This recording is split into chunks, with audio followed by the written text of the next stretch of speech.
They've gone through the button checks. Dr. Fate for Dragon. This is not a character that I've seen him ever play before. It may have happened before, I just missed it. Yeah, I haven't seen him really play this character either. Not only an interesting choice, but an interesting choice to choose in this matchup. Supergirl is a character that can absolutely challenge the zoning of Fate. She also, of course, has the teleport, so on a good reach, she's going to punish him so hard for it. And the mobility for her means that it's not easy for him either. Interesting choice, especially compared to the fact that he has Black Adam in his sleeve. He has a bunch of other characters, but you know what? It's working out so far. Yeah. The thing that's crazy is this is the second time we've seen Fate for a brand new player in Injustice 2. We saw it with Tekken Master at IPS. We weren't expecting him to pull that character out, and he did, and now Dragon do the same thing. Yeah, you know, much more interesting matchup. Yeah. Especially because Superman Fate is considered relatively tough also. And that's another option that Theo, of course, has in his box.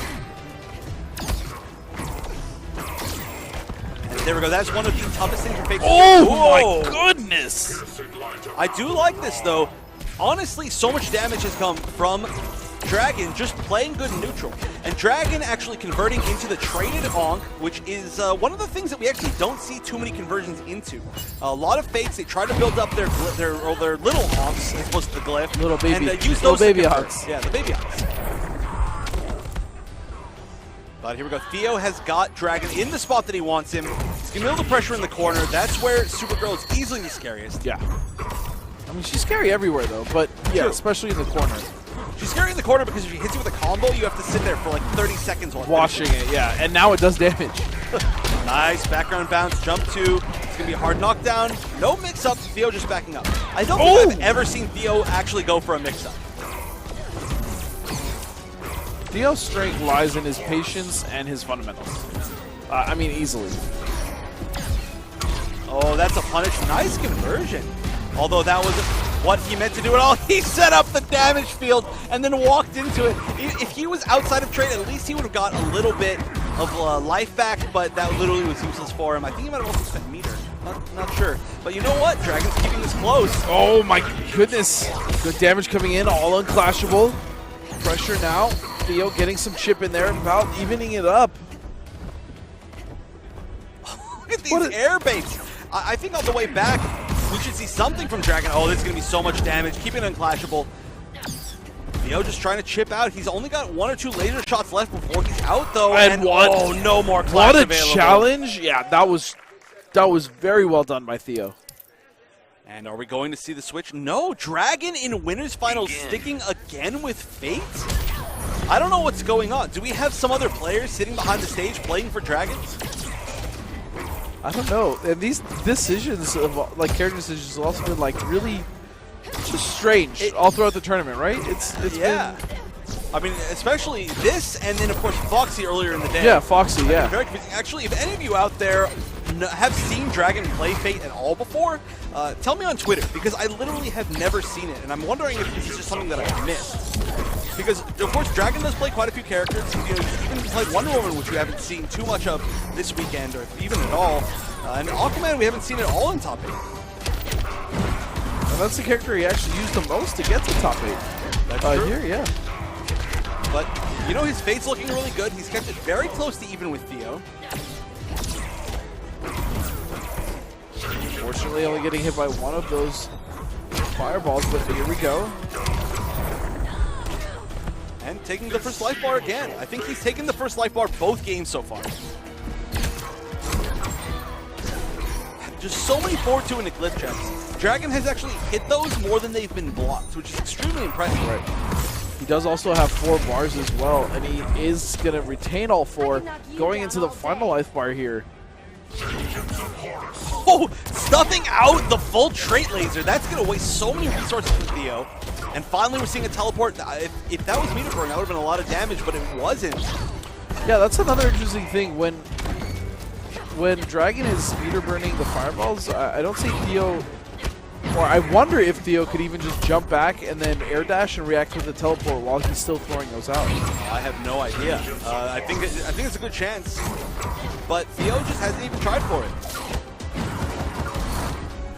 Using 2 bars on block now. This is a very advantageous situation for Dragon as he just wakes up, and that's what I was talking about. Beautiful stuff from Theo. I think I found my calling. Oh, wake up forward too. That was really risky, but it got him out of the situation. And whoa, raw teleports again from Theo. Oh, he scooped him out of the air. Oh, keeping it completely unclashable. That Wait a skill's second. so heavy, but oh, the super! It's gonna hit. Oh, catching him out of the throw. I mean, that's one way to use your meter. Sure. Might as well. Dragon doesn't seem happy about that. How can you not be happy after you win by killing someone with the super? Dragon is a really mentally, he's a really old man, so like he doesn't really get excited about many things. I mean, when he won Evo, he kind of just looked at the crowd like, yeah, I did it. And he's an old man in a young man's body. There we go.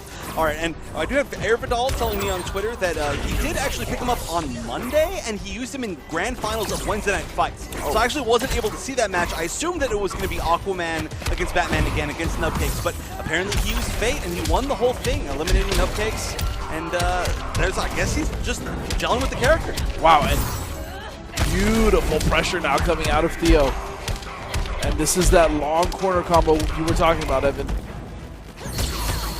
Oh, chip it out. Almost guaranteed chip. Not quite there, but nice down two to finish it off. And you have to do that very preemptively, or not really preemptively, but a very good reaction, because the jump-ins from Fate are some of the best in the entire game. His jump through has a huge hit. Magic weakens your power.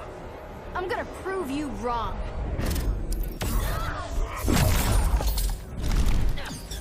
All right, now Theo for the first time taking a good advantage. Ooh, nice back two anti-air. Trait wasn't available, so that was just about all the conversion that Dragon would have been able to get. And that time he chose not to use meter, very smart, keeping it meterless, it's all he needed. Now, again, I'm really just questioning. This Fate pick is definitely working out for him. This is extremely close on both sides, but why choose it against Supergirl? I'm trying to think of what any of the advantages could be. I mean, her footsie normal is 9 frames, and his footsie normal is 9 frames. So maybe he just wants to challenge her in footsies, and that's why we've seen so many forward twos work out for him. Oh, or not work out for him. That beautiful curse. Oh, drops the combo. See, like right there, couldn't he? I wonder if he could have teleported, but then obviously he would have put himself in the corner, but still, that's a punish. Oh, getting hit by the tire. And Soul's getting hit by the tire. I love seeing somebody get hit by that. Oh, a little bit of chip from the ice. And this is going to be so tough to get out of. Now, I think we're going to see a different character. Now, that was a little easy for me to call because I already saw the thing. But it makes sense to see a different character. Whoa, no, you know what? Locked into Dr. Fate, going to a different stage. This is so interesting. Why do we see both him and Foxy I don't know. choosing completely new characters, 2 majors, in top 8? Yeah. And not even in top 8. This is winners finals. Yeah, you could easily argue that the person who wins this will go on to win the entire event. It's very possible. I mean, they're going to have a huge advantage going into grand finals and winners. And Theo, I actually can't think of the last time that Theo won an event. Now, maybe I'm just getting confused, but I mean, he's an amazing player. But both Theo and Dragon, yeah, winning really an offline event, it's been a while for Theo, I believe. Yeah, I feel like it has been too. Oh, 2 down ones. That down one is going to be somewhat difficult for Fate to deal with. He's got a fast down one also, but it's very short. And Supergirl, I think, has one of the longer down ones in the game. I would have to guess. She does. It's not the longest, but it's definitely one of the longer ones, yeah. Plus, it's low. So overall, it's just a great down one. I mean, it doesn't really have Oh, and what a block. Nice. Nice punish as well. And almost could have got a conversion off of that, but that'll definitely be the punish for the kill. Dragon in a good spot to try to tie the setup. Oh, that is big. Good clash by Theo. Here's a taste of girl power. The Arc protects me. So the real weird thing about Fate combos is that they have a lot of scaling based on your starter. When you do manage to get them in the corner, the scaling is almost non-existent, and Fate damage becomes insane. Yeah. If you land a 4-3 with Fate, he gets like 500 damage meterless in the corner. An air-to-air jump 3 could have ended up being easily in that area. 450, 400, completely meterless, into a knockdown, into a mix-up. So Theo just wanted to get out of that situation. It's working out for him, or maybe not too well. I mean, he's trying to slowly chip away at that first life bar of Dragon, but that is the problem. Dragon still has his first life bar. And here we go, combo.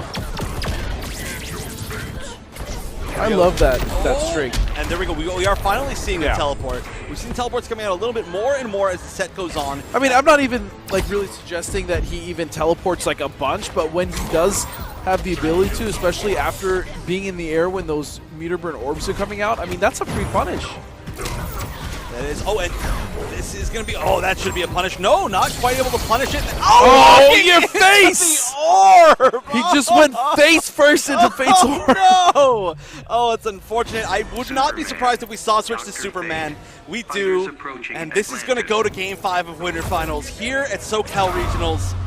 Also, I have to say on Twitter, I was just reminded, which I totally forgot about because it was at the same time as ECT, but Jared Matthews reminded me that Theo did win first attack in Puerto Rico that weekend. But I completely forgot about it because it was that crazy weekend where we had 400 tournaments. But here we go. Game 5 in Winners Finals. Who will make it into Grand Finals? We're seeing Theo go back to his classic Superman. And this is the issue in the matchup, the air lasers. Theo was doing really well, by the way, with Supergirl. He was, but I mean, it's his classic. The problem is we showed the socks, and you can't play the character when we show the socks. That's true. Her S is just slightly different. Oh, good conversion. This is going to be all the way into the corner. Ooh, nice patience. Back three. That was smart. That was really good patience. Good decision from Dragon, but also really great patience from Theo. Again, he is like the most patient player I think we have in the NRS. His main mix-up is literally just do nothing. Nothing, yeah. He's like a whisper in the wind. He doesn't need to do anything. I don't know. Ooh, nice whip punish, full combo. And Dragon, I don't think has ever gone for anything other than that full ender. Now, this is a max damage ender. It does get a nice It is a max damage, but he also loses setup potential. Right, we do see a lot of other fates end in maybe like forward 2, up 3 into the slow orbs traveling them as they're getting up. Same thing with 1-1-2. A lot of people summon Onks from it. The main thing is Dragon doesn't summon Onks. He does not utilize those the way other fates do. You're right. He literally has not used a single one. Oh, and not quite Chip able to punish. Theo thought he was going to be able to build that meter. He wasn't. And then it made it punishable. If he had, he would have been able to potentially get the chip. And, ooh, nice. Avoidance by Fate. Beautiful air to air. And again, Dragon is still on his first life bar. This is huge. Theo needs to get rid of that as soon as possible, but he's just bleeding free damage here for Dragon. And that's, no, it's not enough. That will, however. You know what, though? That was a fine thing to get rid of with your magic fixer. To get rid of that interactable so that Superman can no longer use it as a defensive tool, it's not that bad. Blocks the orb. Down to the end, both players can clash. So much meter for Dragon, not much at all for Theo. Oh, this is so much damage. Laser was almost out of there, but yeah, so much damage, especially with traded orbs coming out, or excuse me, fireballs from Fate. 200 damage when you meter burn it. Dragon's getting a little bit impatient. He's not willing to play the zoning game, but no, could have got the whip punish so close. That was nuts. And he hits straight out again, so now his zoning will be in his favor or not. Oh, and that straight laser doing just as much damage. It's getting down to the end. It's just a few hits for either. Oh, going past each other. Still a bar for each player now. Only a bar for Dragon. He's going to get the hit. Nothing else converts. This is so close. I don't want to say anything. Oh, Soup! And that is it. He did a dash punch right in Dragon's face.